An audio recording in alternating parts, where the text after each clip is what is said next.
श्रीमद् भागवत कथा को भगवान श्री हरि का साक्षात स्वरूप मानते हुए परम पूज्य अनंत श्री विभूषित जगत गुरु निम्बार्काचार्य श्री मुकुंद देवाचार्य पीठाधीश्वर श्री राधे श्याम शरण देवाचार्य जी ने भगवान श्री कृष्ण की लीला स्थली श्री धाम वृंदावन के मिथिला कुंज में विश्व का पहला श्रीमद् भागवत मंदिर बनाने का संकल्प लिया, क्योंकि द्वापर युग में स्वयं भगवान श्री कृष्ण ने कहा है कि कलयुग में श्रीमद् भागवत कथा ही मेरा साक्षात स्वरूप है। जो भी श्रीमद् भागवत कथा का श्रवण करेगा या करवाएगा उसका कल्याण होना निश्चिंत है। इसीलिए परम पूज्य महामंडलेश्वर श्री किशोरी शरण जी के अनुसार भगवान श्री कृष्ण की दिव्य वाणी का अनुसरण करते हुए प्रातः स्मरणीय पूज्य गुरुदेव जी ने श्रीमद् भागवत मंदिर बनवाने का निश्चय किया। विश्व में पहली बार बनने जा रहे इस श्रीमद् भागवत मंदिर की दीवारों पर श्रीमद् भागवत कथा के 18,000 श्लोकों का शिलालेख किया जाएगा। आप भी अपने नाम से, परिवार के नाम से, पूर्वजों के नाम से श्रीमद् भागवत मंदिर में श्लोक अंकित करवा सकते हैं। एक ईंट की सेवा 1100 रुपए, एक श्लोक की सेवा 5100 रुपए, 2 श्लोक की सेवा 11,000 रुपए, 5 श्लोक की सेवा 25,500 रुपए। यही नहीं, परम पूज्य अनंत श्री विभूषित जगत गुरु निम्बार्काचार्य श्री मुकुंद देवाचार्य पीठाधीश्वर श्री राधे श्याम शरण देवाचार्य जी और महाराज श्री के कृपा पात्र शिष्य परम पूज्य महामंडलेश्वर किशोरी शरण जी के पावन सानिध्य में यहाँ अखंड श्री युगल नाम महामंत्र हरि नाम संकीर्तन 30 वर्षों से लगातार 24 घंटे चल रहा है। आप अपने नाम से या अपने पूर्वजों के नाम से यहाँ अपने बच्चे के जन्मोत्सव एवं शादी की सालगिरह के उपलक्ष्य में संकीर्तन करा सकते हैं। एक दिन की संकीर्तन सेवा 1500 रुपए, एक माह की संकीर्तन सेवा 15,000 रुपए, अखंड संकीर्तन सेवा 21,000 रुपए देकर आप आजीवन संस्था के सदस्य बन सकते हैं। आपके नाम से मरण उपरांत तक संकीर्तन, एक संत का भोजन, गो सेवा चलती रहेगी। संस्था द्वारा आपको प्रमाण पत्र भी मिलेगा, जिसमें आप आजीवन सदस्य रहेंगे।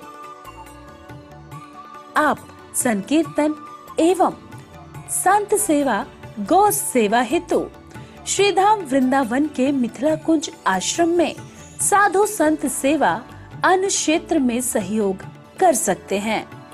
21 संत की सेवा 2100 रुपए, 51 संतों की सेवा 5100 रुपए, संपूर्ण भंडारा सेवा 11,000 रुपए। आप अपने बच्चे के जन्मदिन पर, शादी की सालगिरह पर माता पिता के नाम से, पूर्वजों के नाम से संकीर्तन संत सेवा करवाकर पुण्य के भागी बने और अक्षय पुण्य प्राप्त करें। महाराज श्री के इन पावन प्रकल्पों से जुड़ने के लिए हमारे संपर्क सूत्र इस प्रकार हैं: 8979 929 835, 7817 968 196। यदि आप भी महाराज श्री के इन पावन प्रकल्पों से जुड़ना चाहते हैं तो हमारी अकाउंट डिटेल्स इस प्रकार हैं। Account holder name Mithila Kunj, branch Vrindavan, account number 158505001309, IFSC code ICIC 0001017। तो आप भी महाराज श्री के इन पावन प्रकल्पों से जुड़कर अपनी इच्छा अनुसार दान देकर पुण्य के भागी बन सकते हैं।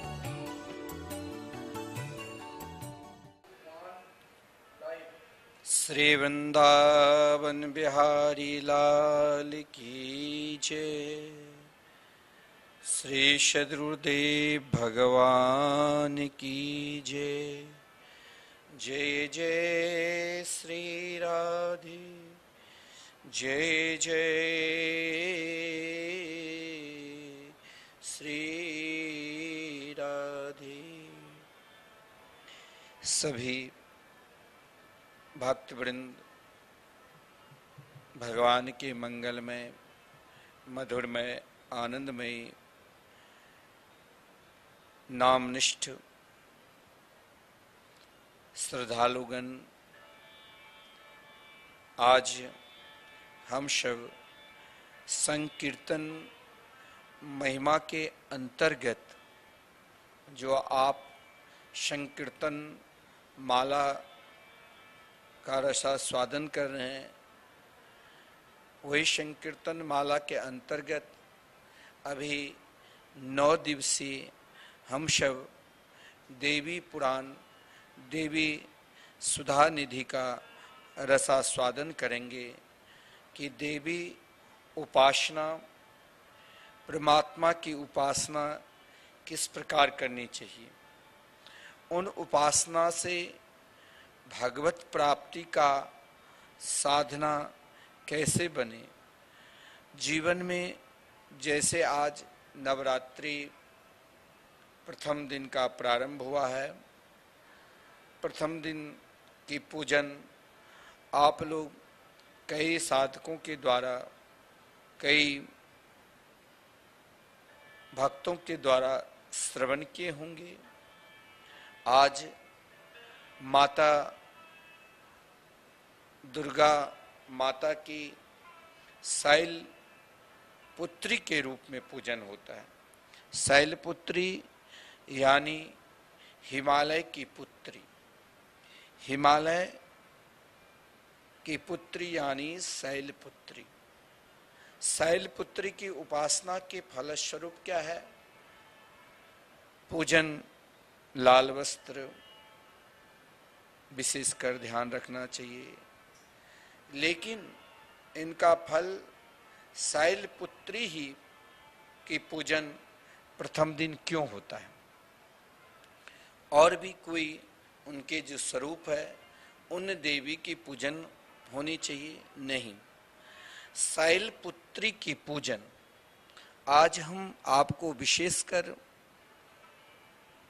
देवी पूजन करके भगवत प्राप्ति कैसे हो, किस निष्ठा से आप भगवान के मंगलमय श्री रामकृष्ण के भक्त है, नित्य आप भगवान नाम जाप करते हैं, आपकी निष्ठा भगवान नाम के प्रति है, तो भगवान नाम के साथ, भगवत प्राप्ति के साथ नवरात्रि व्रत में, नवरात्रि व्रत की साधना में देवी पूजन हमें क्या करना चाहिए कि नहीं, और उन देवी पूजन से हम किस फल की प्राप्ति करें। क्योंकि संपूर्ण फल की प्राप्ति करने के बाद ही प्राणी मात्र के, मानव मात्र के हृदय में भगवत प्राप्ति होती है। और भगवत प्राप्ति के लिए आपको देवी उपासना करना भी अनिवार्य है, क्योंकि देवी आदि शक्ति है और आदि शक्ति की कृपा के बाद ही आह्लादनी शक्ति की कृपा होती है। आदि और आह्लादनी शक्ति जब दोनों एक हो जाते हैं तभी सज्जनों भगवत प्राप्ति होती है। और भगवत प्राप्ति का प्रयोजन क्या है? जब आपके हृदय में एकमात्र भगवत प्राप्ति का प्रयोजन हो जाए तो यही देवी पूजन आपके लिए सुधा निधि का काम करेगा।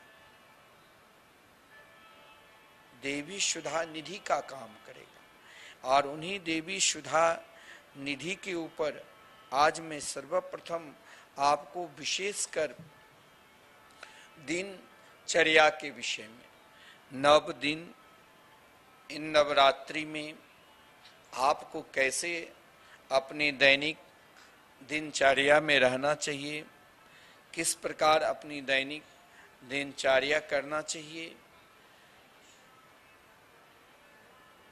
कैसे व्यवहार करना चाहिए, ये सब हमें विशेषकर ध्यान देना।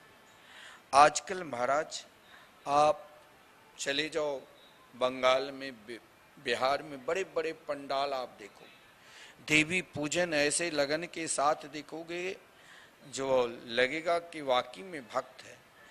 लेकिन वही दुर्गा पूजन में एक बेटी से आप एक बेटी को पूजन करते हो और एक बेटी को भरे मंच पे नचाते हो ताकि तुम ताली बजाओ और उनके साथ नाचो। ऐसा नहीं होनी चाहिए। आपका देवी पूजन व्यर्थ हो जाएगा। सही में देवी पूजन करना है और प्रथम दिन के पूजन में ही माता शैलपुत्री की कृपा प्राप्त करना है। तो इन 9 दिन आप इन 9 प्रकार की दैनिक दिनचर्या से अपने आप को जियो। जैसे कई भक्तों की जो दैनिक सत्संग का लाभ संतवाणी चैनल के माध्यम से ले रहा है, भारतवर्ष के कई भी ऐसा भक्त है जो नित्य उनके दिनचर्या हो चुका है कि 7:30 बजे बैठकर वो 1 घंटा भगवत प्राप्ति की साधना जरूर करेंगे। मैं कहता हूं कि आप योग करो, मैं कहता हूं कि आप ध्यान करो, मैं कहता हूं कि आप प्रातः काल के समय अन्य कार्य भी करो, लेकिन 1 घंटा यदि प्रातः काल आप निकाल कर भगवत प्राप्ति की साधना की ओर बढ़ते हो तो आपके लिए 24 घंटे निरंतर मुस्कुराते हुए निकलेगा। आज विशेषकर हमें देवी सुधा निधि जो पुराण है, उन पुराणों की विशेषता कि हमें स्वयं को अपने दिनचर्या इन नवरात्रि में कैसे रखना चाहिए, उसी के ऊपर आज हम विशेषकर प्रकाश डालेंगे। क्योंकि देखिए दिनचर्या तो वैसे हमें रोज ही अपने अनुकूलता के साथ ही रखना चाहिए, परंतु सज्जनों एक बात मैं आपसे कहूं कि कोई विशेष दिन में हम अपने दिनचर्या बदल देते हैं। जैसे नवरात्रि में, अब देखिए नवरात्रि में आप कितने विधा, नवरात्रि में किसी भी घर में कभी भी मीट मांस लहसुन प्याज नहीं होना चाहिए। अगर आप मीट मांस लहसुन प्याज का उपयोग करते हैं नवरात्रि के दिन और आप देवी पूजन भी करते हैं तो आपका व्यर्थ है। क्योंकि यहाँ वैष्णव देवी की उपासना, वैष्णवता के साथ उपासना करोगे तो वैष्णव देवी की कृपा होगी।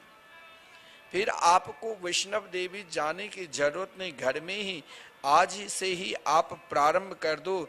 जैसे माता वैष्णव देवी की शैलपुत्री के रूप में आज माता दुर्गा की उपासना करो। 9 दिन तो कम से कम अपनी दैनिक दिनचर्या को सही में रखो। केवल अगर इन 9 दिन को आपने सुधार लिया तो आपकी नव दुर्गा की कृपा होगी, नव शक्ति की कृपा होगी।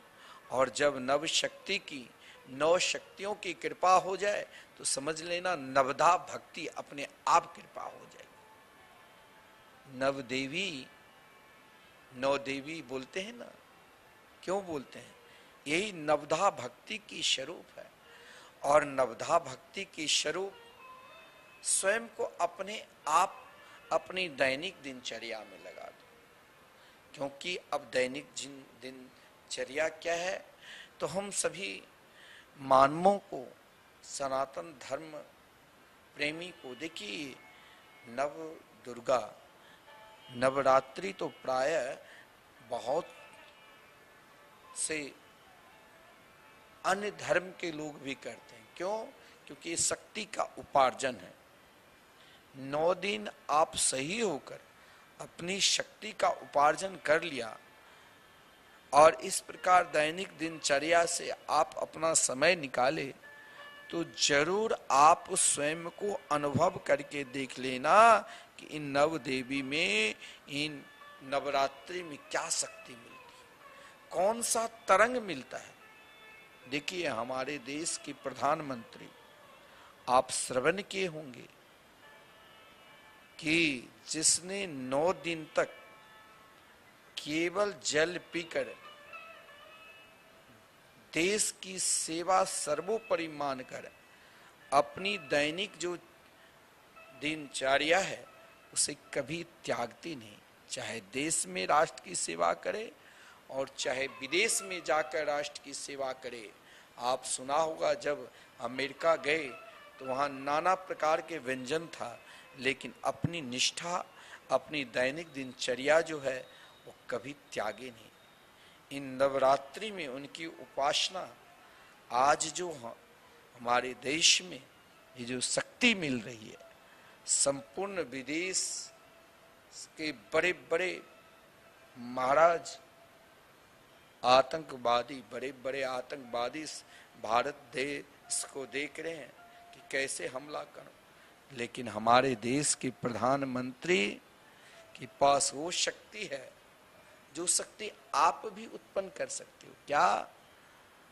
इन 9 दिन आप देवी की उपासना ऐसा करो कि आपकी ये शक्ति संपूर्ण साल तक परिपूर्ण बने रहे। और इन शक्ति की उपासना के लिए ही आपको दैनिक दिनचर्या की अवश्य जरूरी है। आप 9 दिन व्रत रखकर देवी की उपासना करते हैं, इन व्रत में ये भी ध्यान रखिए कि मेरे अंदर सर्वप्रथम महाराज ईर्षा भावना आवे, मत्सर भावना आवे, काम क्रोध लोभ, इनसे भी प्रबल सबसे बड़ा क्या है? मत्सर। इन सबको हमें दूर रखना है और दूर रखने के लिए निरंतर आपको क्या? तो अपने मुखार बिंद पर प्रसन्नता चाहिए, क्योंकि हमने तो देवी माँ की उपासना की, हमने तो वैष्णवी देवी की उपासना की, जो स्वयं प्रथम दिन के पूजन में ही हमें माता शैल पुत्री की पूजा की शुभ अवसर मिलता है। किसकी पुत्री है?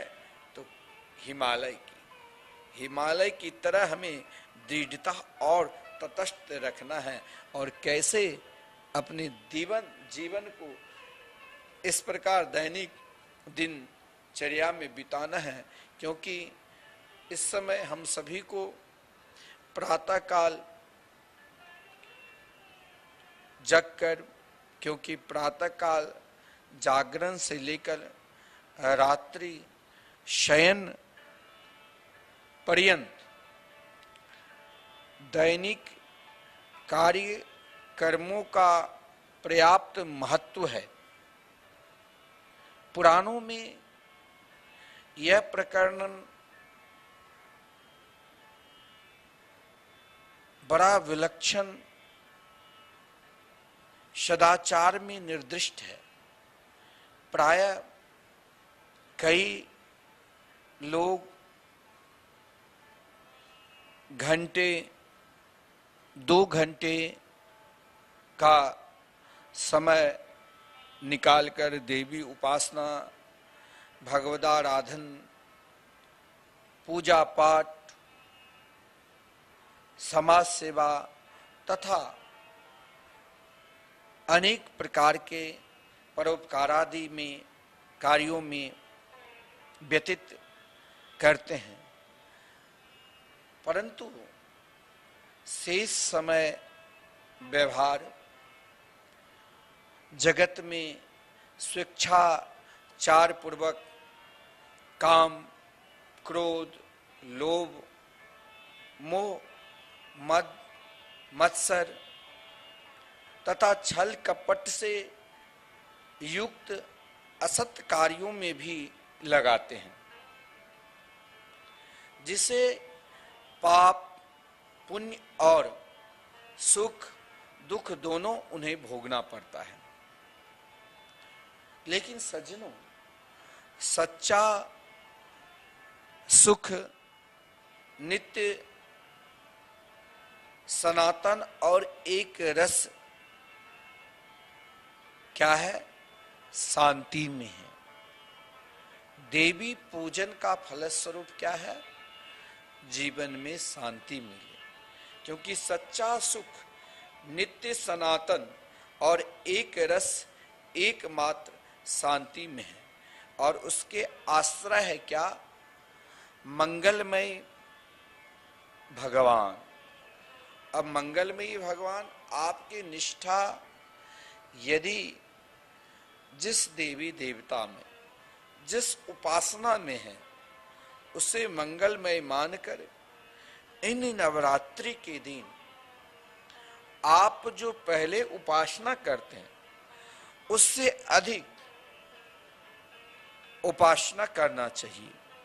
क्योंकि सज्जनों, प्रत्येक स्त्री पुरुष को सदा प्रयत्न उन्हीं को परम प्रभु को प्राप्त करने के लिए निरंतर अहर्निशम लेना चाहिए। क्योंकि सज्जनों, भव बंधन से मुक्ति प्राप्त करने के लिए यह आवश्यक है कि 24 घंटे संपूर्ण समय का कार्यक्रम इस नवरात्रि के पावन शुभ अवसर पर आपने आज से नवरात्रि व्रत का संकल्प किए हैं और देवी उपासना कर रहे हैं, तो आपको ये बात जरूर ध्यान रखना चाहिए कि इस भव बंधन से मुक्ति प्राप्त करने के लिए यह आवश्यक है कि आप 24 घंटे संपूर्ण समय का कार्यक्रम भगवत आराधना के रूप में ही हो।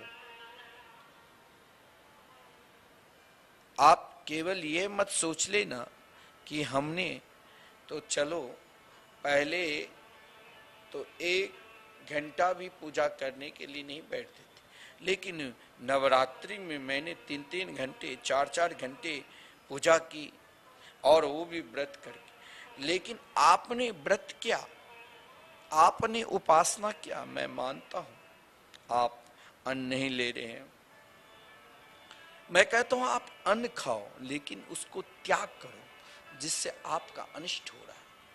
बात बात में क्रोध आ रहा है, काम है, ईर्षा है, लोभ है, मत्सर है, इनको त्याग करके एकमात्र देवी उपासना करो। और ये उपासना कैसे होगा? कई सज्जनों का प्रश्न होता है कि इन नवरात्रि में हम व्रत करके उपासना की, फिर कुछ ही देर के बाद पुराना जो आदत है कि क्रोध आ जाता है, मत्सर आ जाता है, तो ईर्षा भरा रहता है। इसके लिए आपको जैसे लगन के साथ आपने 3 घंटे बैठकर दुर्गा सप्तशती की, देवी भागवत की, अन्य भगवत प्राप्ति की साधना की उपासना की, लेकिन आपको इन समय में 24 घंटे दिन भर ऐसे याद करो कि रात्रि में सोने समय में भी आपके हृदय में भगवत आराधन के रूप बने रहे, देवी आराधना की रूप बने रहे।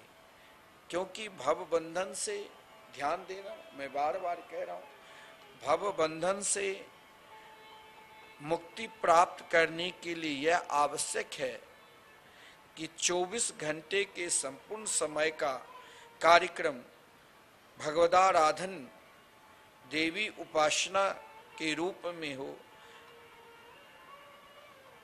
चलना फिरना, उठना बैठना, खाना पीना, सोना आदि सब कुछ एकमात्र परमात्मा की प्राप्ति, भगवान की प्राप्ति के लिए पूजा के रूप में हो।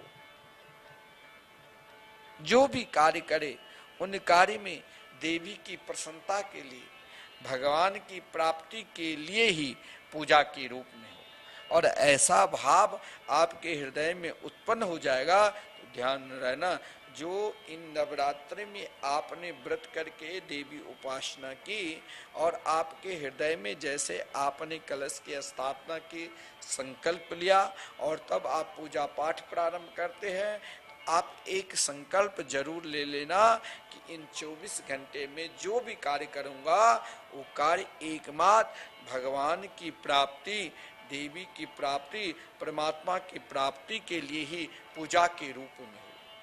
हर निशम 24 घंटे हमें जो भी कार्य करना है वो पूजा के रूप में। जैसे आप अभी इस समय सत्संग श्रवण कर रहे हैं, सत्संग सुन रहे हैं ना, और आपकी इच्छा हुई कि महाराज 1 घंटे के बाद हम क्या करेंगे, हमने तो कोई व्रत भी नहीं ले रखा है। आज आप एक व्रत जरूर ले सकते हो और ये व्रत एक सर्वोपरि व्रत है। इस व्रत की उपासना आप छोटे मोटे उपासना कभी श्रवण भी नहीं कर लेना, सोचना भी नहीं। अगर आपने अपने आप को 24 घंटे निरंतर देवी उपासना और देवी पूजा में समर्पित होना चाहते हो तो संपूर्ण कार्य को भगवत प्राप्ति में लगा दो। और भगवत प्राप्ति का संपूर्ण कार्य क्या है? तो आज आपके हृदय में समर्थ है। मैं आपको एक ही ओर ले जाता हूं जहां सभी को आना पड़ता है और इन्हें देवी पूजन में, नवरात्रि में तो हमें भी श्री धाम वृंदावन में भगवत प्राप्ति की साधना में समर्पित हो जाना चाहिए। अब भगवत प्राप्ति की साधना क्या है? तो मैं आपसे निरंतर कहता हूं और केवल कहता नहीं हूं, आप करते भी हैं। कल कई लोगों ने श्री धाम वृंदावन में जो लगातार 30 वर्षों से 24 घंटे भगवत प्राप्ति की साधना, हरिनाम संकीर्तन, महामंत्र संकीर्तन चल रहे हैं। आपने देवी भागवत नहीं कराए, आप चिंता मत करना। आपने मार्कंडेय पुराण नहीं श्रवण किया, आप चिंता मत करना। आपने देवी की उपासना पूजा पाठ की, आप चिंता मत कर लेना। लेकिन आप अपने जीवन की एक साधना, एक साधन जोड़ लो। कौन सी साधन? तो श्री धाम वृंदावन में जो निरंतर नवरात्रि ही चल रहा है, क्या? तो भगवान नाम संकीर्तन 24 घंटे। आज ही जैसे आप माता शैलपुत्री के पूजन करोगे तो माता शैलपुत्री के पूजन का फल क्या है? भगवत प्राप्ति, हरिनाम संकीर्तन की ओर इस कलिकाल में आपको लगा देगा। क्योंकि श्री कृष्ण के प्रिय बहन कौन है? दुर्गा माता। क्योंकि जिस समय भगवान श्री कृष्ण पृथ्वी पर अवतार लिए, कंस ने देवकी के 6 संतान को समाप्त कर दिया। 7वें संतान के रूप में भगवान ने बलदेव भैया को भेजा, शेष भगवान को, और 8वें संतान के रूप में भगवान आने वाले थे। उससे पूर्व भगवान ने देवी माँ को आदेश दिया, जो अलादनी शक्ति, आदि शक्ति और अलादनी शक्ति के स्वरूप है देवी माँ, कहा कि आप भी पृथ्वी लोक पर जाओ। योग माया ने मना कर दिया। जब भगवान ने कहा, हे देवी गच्छ देवी ब्रजम भद्री, हे कल्याणी, हे देवी आप पृथ्वी पर अवतार लो और पृथ्वी पर भी आप ब्रज में अवतार लो और मेरी बहन के रूप में आप अवतार लो। शक्ति ने, योग माया ने मना कर दिया। भगवान ने कहा तुम जाओ तो सही, आगे कलयुग आने वाले हैं, मैं वचन देता हूं कि तुम्हारी पूजा घर घर में होगी। तुम दुर्गा, भगवती, चंडिका, वैष्णवी आदि नाम से तुम्हारी विख्यात होगी। और तुम इतनी दयालु कृपालु, तुम्हारी कृपा अगर हो गई किसी मानव के ऊपर तो सीधे तुम मुझसे मिला दो। देवी उपासना का फल क्या है? श्री कृष्ण भक्ति। अगर आपने इन नवरात्रि के समय श्री कृष्ण नाम का उच्चारण किया ना, संकीर्तन करवाया ना, तो जानते हो आपके ऊपर क्या कृपा होगी। जैसे श्री कृष्ण ने दुर्गा माँ से, योग माया से कहा पृथ्वी लोक पर जाओ, कलयुग के प्राणी आपको अनेक नाम से पूजन करेंगे और आप उनको नाना प्रकार के वरदान दो। भाई और बहन में प्रेम तो आप जानते हो कितना अधिक होता है। बहन के साथ साथ भाई की उपासना हो जाए तो चार चांद लग जाए। तो देवी माँ प्रसन्न हो जाते हैं अगर इन्हें नवरात्रि में आपने श्री कृष्ण भक्ति प्रारंभ कर दी। और आप विशुद्ध नाम जापक हैं, आपकी निष्ठा अनन्यता है, आपकी पूजा एकमात्र अपने इष्ट के प्रति है। तो आपको कभी कभी लगता होगा कि हम अन्य देवी देवता की उपासना क्या करें। जरूर आप उपासना करो, वैष्णव है तो उपासना करो। विदुर जी तो श्री कृष्ण भक्ति में निरंतर लगा रहता था, लेकिन विदुर जी जब 36 वर्ष तक तीर्थ यात्रा की, उन तीर्थ यात्रा में सभी मंदिर गए। देवी की भी उपासना करो, ऐसा नहीं है, क्योंकि यथा तरोल मूल निषेचनेन तृप्यन्ति तत् स्कंद मुजोपशाखा। देवी उपासना का फल क्या है जानते हो? आप श्री कृष्ण भक्ति से, राधा कृष्ण के अनन्य भक्ति हो, उनके मंगलमय नाम की जाप कर रहे हो। आप सोचोगे कि हम नवरात्रि में कैसे देवी की पूजन करें। नहीं, आप पूजन करो, लेकिन देखो किसे? जो आपके इष्ट है, जिसमें आपकी निष्ठा है, जिसमें आपका विश्वास है, जिससे आपका संबंध है और जिसमें आप पूर्ण रूप से समर्पित हो चुके हैं, उनको जरा देखो तो सही। अरे रुक्मिणी जी के प्रसंग आप श्रवण किए होंगे। जो माता रुक्मिणी जी पूजन करने के लिए गई थी देवी माँ की, लेकिन पूजन कर रही थी देवी गिरजा माँ कात्यायनी की, लेकिन दर्शन कर रही थी अपने द्वारकाधीश श्री कृष्ण की। शक्ति की उपासना के बाद ही तो आपके हृदय में श्री कृष्ण भक्ति का प्रेम उत्पन्न होगा। और जब समझ लेना कि देवी की कृपा है, तभी आपके हृदय में श्री कृष्ण भक्ति संकीर्तन की ओर प्रेम जागृत होगा। और मैं यही कह रहा हूं, इन नवरात्रि में आप जरूर श्री धाम वृंदावन में प्रारंभ में से ही एक दिन का कम से कम संकीर्तन कराओ और यहाँ कन्याओं को जिवाओ। नित्य कन्या सेवा हमारे प्रत्येक वृंदावन में चलता है। नित्य कन्याओं की सेवा, जिसको जिस तरह सामर्थ्य है वो सेवा करो और संकीर्तन जरूर कराओ। एक दिन का संकीर्तन हो, आपका समर्थ है तो आप एक दिन का संकीर्तन करा लो। 24 घंटे आपके नाम से इन नवरात्रि में संकीर्तन चलता रहेगा। अधिक व्यय भी नहीं है, मात्र 1500 है। सामर्थ्य है तो आप 9 दिन का संकीर्तन कराओ, नवाह बोलते हैं। और मैं तो कहता हूं इन नवरात्रि में आप जैसे जल लेकर संकल्प लेते हैं ना, आप भी संकल्प लो कि हमें श्री धाम वृंदावन में निरंतर संकीर्तन कराना है।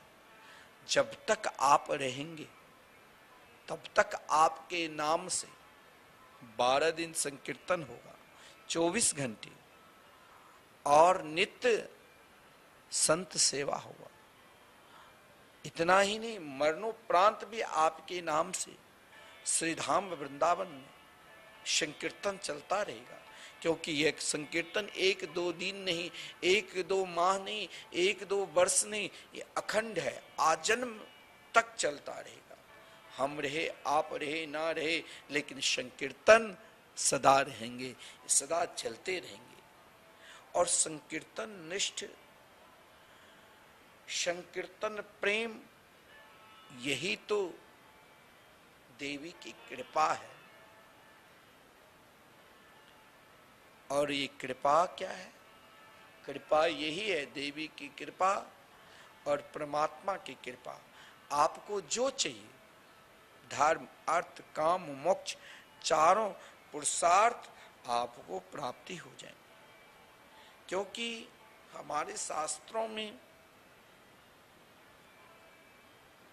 उपासना की बड़ी महत्ता है। पद्म पुराण में तो यहां तक कहा गया है, तीर्थानाम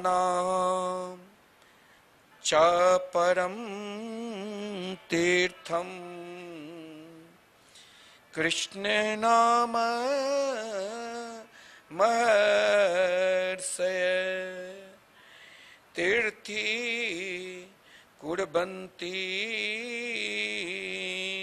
जगतिम गृहीतम कृष्ण नाम।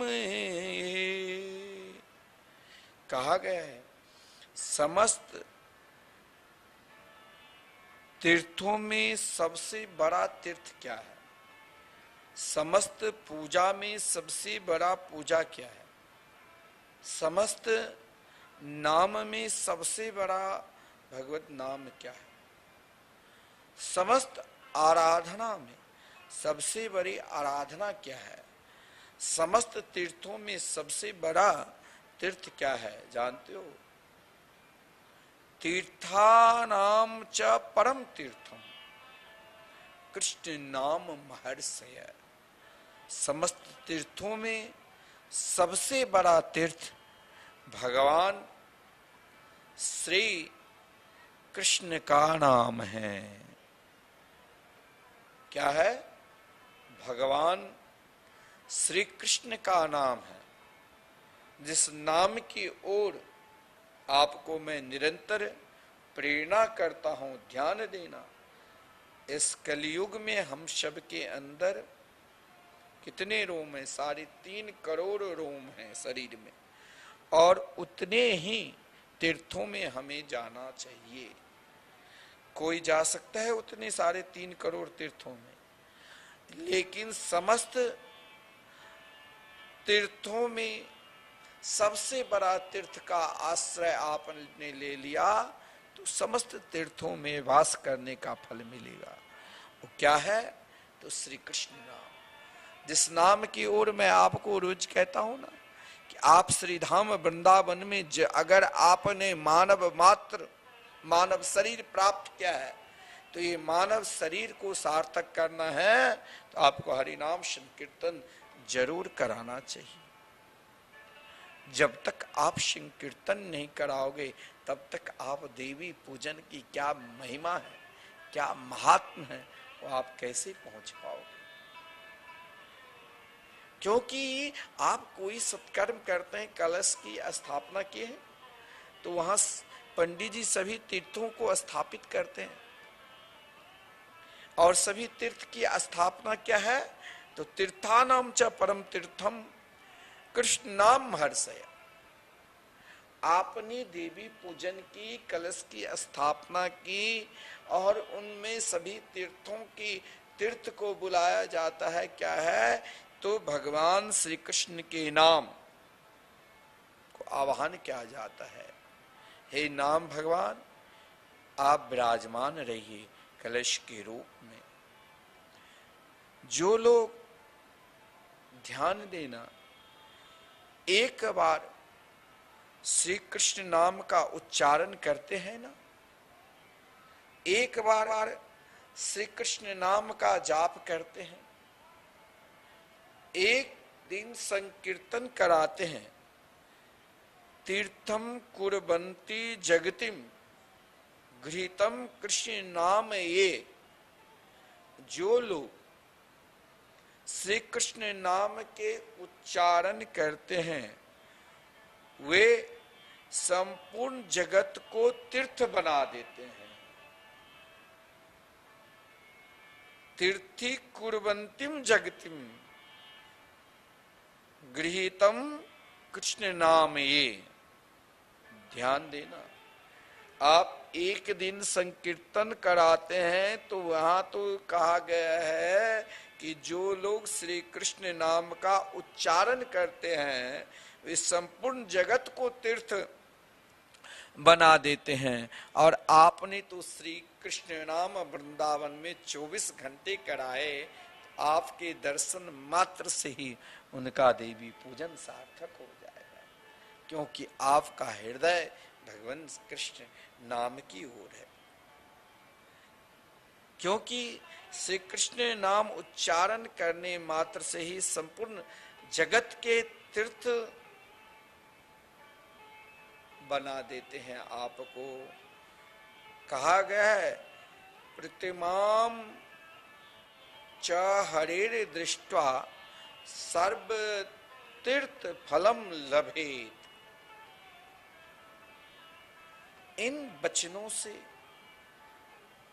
स्पष्ट हो जाता है कि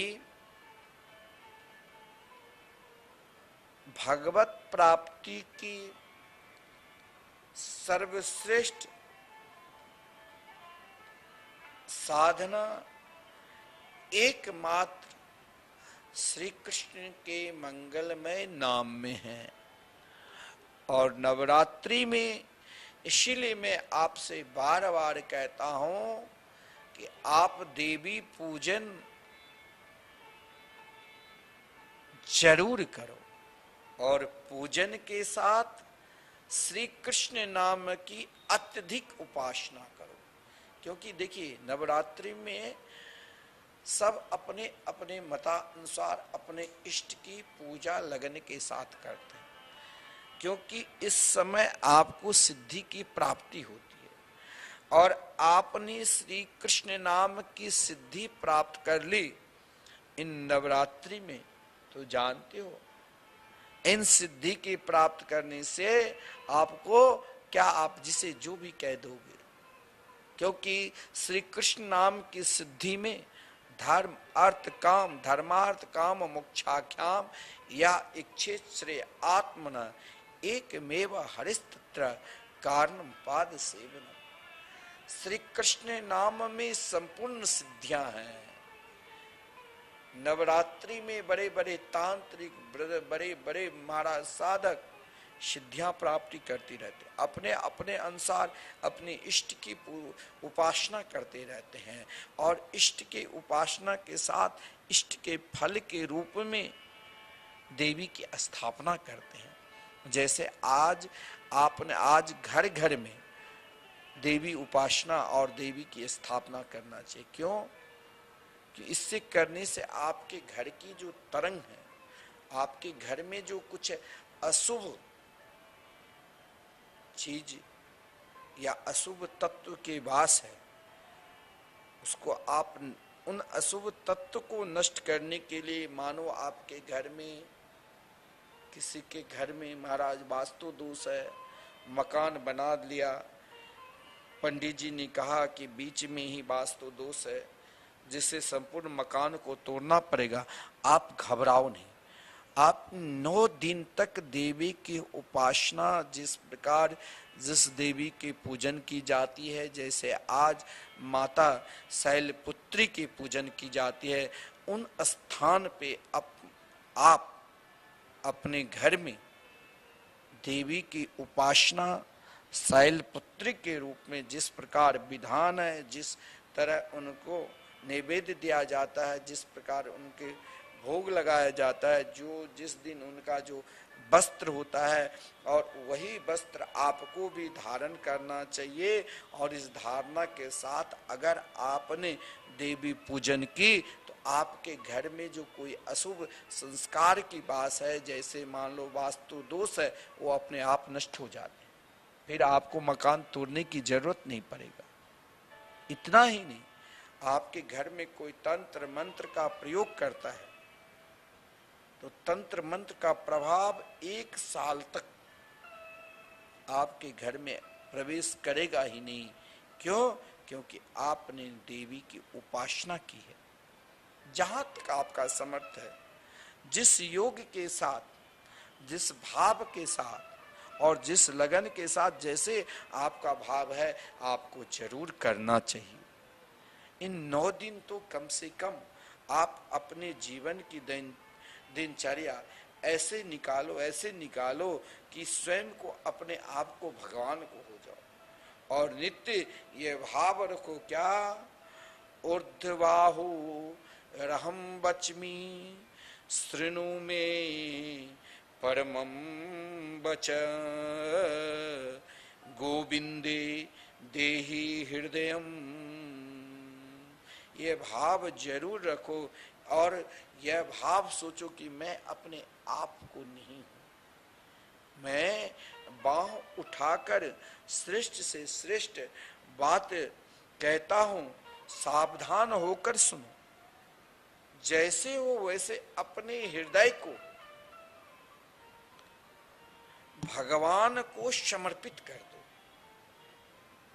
मनसा वाचा कर्मणा, भगवान के कार्य में समर्पित कर दो और उनकी स्मृति में, जिसकी उपासना कर रहे हो, उनकी स्मृति में डूब जाओ। और वही आपके लिए क्या होगा? आप कहोगे कि हमने 9 दिन तक देवी उपासना की है, हमें क्या फल मिलेगा? तो वही सर्व मंगल की जननी है, संपूर्ण मंगलकारी के लिए जगत जननी है। जो भी आपके जिसमें मंगल होगा वो कार्य अवश्य बन जाएगा। आपके घर में अमंगल होगा ही। आपको लगेगा कि मेरे घर में कोई गलत तरंग आ रहे हैं, कोई मेरे घर को बांध दिया है, या कोई मेरे घर पे तंत्र मंत्र का प्रयोग कर रहे हैं, तो आप लगनशील के साथ देवी उपासना करो। और इन्हें देवी उपासना के साथ गोविंद देहि हृदयम, अपने हृदय में भगवत प्राप्ति के लिए, क्योंकि वैसे अपना हृदय भगवान को समर्पित करो और उनकी स्मृति में डूब जाओ। क्योंकि मैंने कहा वही आपके लिए सर्व मंगल की जननी है। परमात्मा के तत्व साक्षात्कार के लिए जीवन को ज्ञान और ध्यान की शरण लेना चाहिए। ज्ञान और ध्यान की शरण क्यों लेना चाहिए? क्योंकि परमात्मा के साक्षात्कार के लिए ही जीव मात्र को, मानव मात्र को ज्ञान और ध्यान का शरण लेना चाहिए। क्योंकि श्रवण मनन से सुनिष्पन्न अर्थ में चित्त की स्थापना अथवा भगवत स्मृति के परिपक्व परिणत अवस्था का नाम ही ध्यान है। और हमें यही ध्यान को प्राप्ति करना है। यह ध्यान सब अधिकारियों के लिए, आप ये कहोगे कि देवी उपासना, परमात्मा की उपासना, ये जो नवरात्रि व्रत है एक ही धर्म की है? नहीं, ऐसा हमें सोचना भी नहीं चाहिए। शक्ति तो देखिए चींटी के अंदर भी है। चींटी जो चल रही है ना, तो उसके अंदर भी शक्ति है। और शक्ति ब्रह्मा के अंदर भी है, जिसके अंदर 100 बुद्धि है, 4 मुख है। शक्ति सब में समाये हुए। और शक्ति अगर आपके अंदर नहीं है, शरीर से प्राण निकल जाता है, तो फिर क्या वो शरीर काम करता है? तो शक्ति क्या है? शक्ति ही तो माया है, शक्ति ही तो देवी है, और शक्ति ही तो परमात्मा है। तो शक्ति देवी शक्ति की उपासना हर प्राणी मात्र को करना चाहिए। वो चाहे किसी भी धर्म की है, किसी भी उपासना की है। धर्म और उपासना, आप उन्हीं शक्ति की उपासना आप अपने धर्म के अनुसार भी इन नवरात्रि में कर सकते। आपका जो धर्म है और उस धर्म में जो आपकी उपासना है, इन दिनों एक बड़ा महत्व दिया गया है। कुछ ऐसा दिन होते हैं जिस दिन में दिनचर्या करने से, जिस दिन में उपासना करने से महाराज उस दिन का बहुत महत्वपूर्ण माना गया। जैसे इन नवरात्रि में, आप इन नवरात्रि में परमात्मा तत्व के साक्षात्कार करने के लिए संपूर्ण जीव मात्र को, संपूर्ण प्राणी मात्र को ज्ञान और ध्यान को शरण लेनी चाहिए। ज्ञान और ध्यान क्या है? तो श्रवण मनन से, महाराज श्रवण और मनन से ही सुनिष्पन्न अर्थ में इसका भाव है कि श्रवण और ध्यान से ही चित्त की स्थापना अथवा भगवत स्मृति का परिपक्व परिणत अवस्था का नाम ही ध्यान है। और ये ध्यान सब अधिकारियों के लिए, सभी प्राणियों के लिए, सभी जीव मात्र के लिए सुलभ है।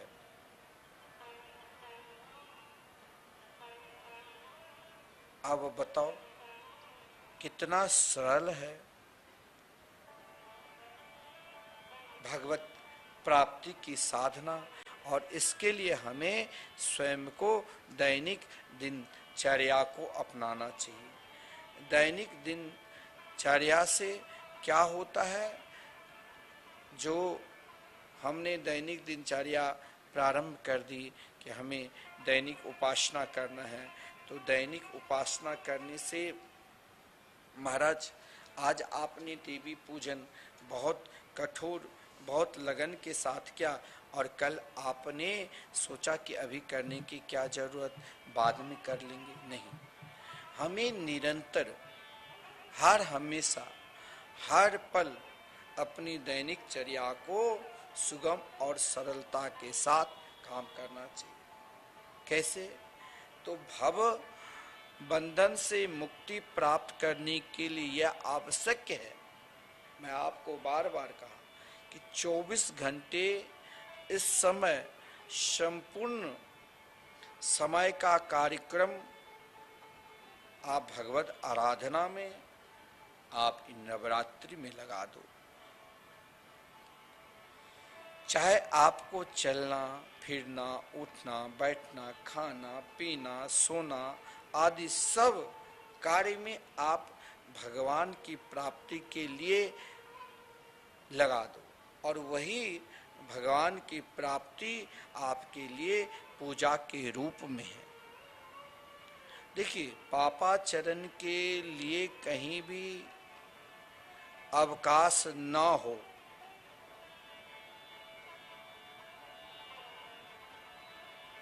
भगवत साधना पाप आप कभी कर सकते हो, तो कम से कम भगवत उपासना के लिए तो इन 9 दिन आप लगा दो। प्रातः काल ब्रह्म मुहूर्त सूर्योदय से पहले कहा गया है, सूर्योदय से पहले प्राय 1.5 घंटा पूर्व सभी को जग जाना चाहिए। आंख खुलते ही सर्वप्रथम अपने इष्ट का ध्यान करो, और इष्ट के, ये दैनिक दिनचर्या है आपके लिए इस समय। इष्ट के ध्यान के उपरांत इन दिन वैसे तो रोज करना चाहिए, लेकिन रोज नहीं हो पाता, तो इन दिनों महाराज सर्वप्रथम पृथ्वी को प्रार्थना करो, हे पृथ्वी देवी हमसे कोई अपराध न बन जाए। हम निरंतर इन समय जो हमने व्रत उपासना का संकल्प लिया है, हमारी व्रत उपासना खंडित न हो। अगर व्रत उपासना खंडित हो जाएगा तो हमारी देवी पूजा व्यर्थ चला जाएगा। तो देवी पृथ्वी से ही, क्योंकि पृथ्वी पर ही हमसे पुण्य होता है और पाप होता है। फिर अपना आश्नान से निवृत्ति होने के बाद, सारा क्रियाकर्म से निवृत्त होने के बाद भगवत प्रार्थना कर महाराज अजपा जाप करना चाहिए। जाप की उपासना, जिस सिद्धि में आप लगे हुए हैं, जिस उपासना में आप लगे हुए हैं, उन उपासना में निरंतर लग जाओ। मनोभाव को शुद्ध रखना चाहिए। किसी के प्रति इन दिनों देखिए विशेषकर ध्यान देना, नवरात्रि में नोट कर लेना, किसी के प्रति ईर्षा, द्वेष, क्रोध, लोभ, मोह, घृणा आदि ना होना, इसे सबसे बड़ा हमारे शास्त्र में कहा गया है कि आचार विचार है, अभ्यांतर सोच इसे कहा गया है। जैसे आप सोच क्रिया से निवृत्त होते हैं, इसे अभ्यांतर सोच कहा गया है। भगवान सब में विद्यमान है, देवी माँ सब में विद्यमान है। यह भाव निरंतर रखो, और जब यह भाव रहेगा तो आपके अंदर कभी भी ईर्षा द्वेष उत्पन्न होगा ही नहीं। इसीलिए महाराज आप निरंतर ये भाव रखना कि भगवान परमात्मा देवी माँ सब में विद्यमान है, तो द्वेष क्रोधादि आपके अंदर कभी उत्पन्न होगा ही नहीं। सब में भगवान के दर्शन करते हुए, सभी परिस्थितियों में भगवान का वरदान आप समझते हुए, सब में मैत्री भाव रखना चाहिए। यही हमारे शास्त्र में देवी उपासना में कहा गया है कि निरंतर महाराज सभी प्राणियों में भगवत भाव, आपको कभी किसी के प्रति ईर्षा द्वेष इत्यादि कभी करना ही नहीं चाहिए। निरंतर भगवत स्मरण में लीन रहना चाहिए, और यही भाव आपकी पूजा है, यही भाव आपकी आराधना है कि महाराज हमसे कभी भी किसी भी प्रकार के कहीं भी कोई अपराध ना बने। और इन अपराध से बचने के लिए मैं प्रारंभ में ही कहा कि सभी प्रकार के अपराध को दूर करना है, तो एकमात्र भगवत प्राप्ति की साधना भगवान नाम शन कीर्तन से प्रेम करने लग जाओ। भगवान नाम शन कीर्तन क्या है? जो आपको मैं निरंतर कह रहा हूं ना, आप जो श्री धाम वृंदावन में संकीर्तन करा रहे हैं, और इस संकीर्तन का फल क्या है? तो श्रीमद् भागवत महापुराण में कहा गया है, नाम संकीर्तनम यस्य सर्व पाप प्रणाशनम प्रणामो दुख शमनस तम नमामि हरिम परम। आप एकमात्र भगवान नाम संकीर्तन से प्रेम करने लग जाओ, और आप जरूर श्री धाम वृंदावन में इन नवरात्रि के पावन शुभ अवसर पर एक दिन जरूर संकीर्तन कराओ, और अपने आप को भाव रखो कि हम आज निरंतर परमात्मा के साथ हैं। और यही भाव आपके 9 दिन तक देवी उपासना का फल मिला देगा। श्री वृंदावन बिहारी लाल की जय।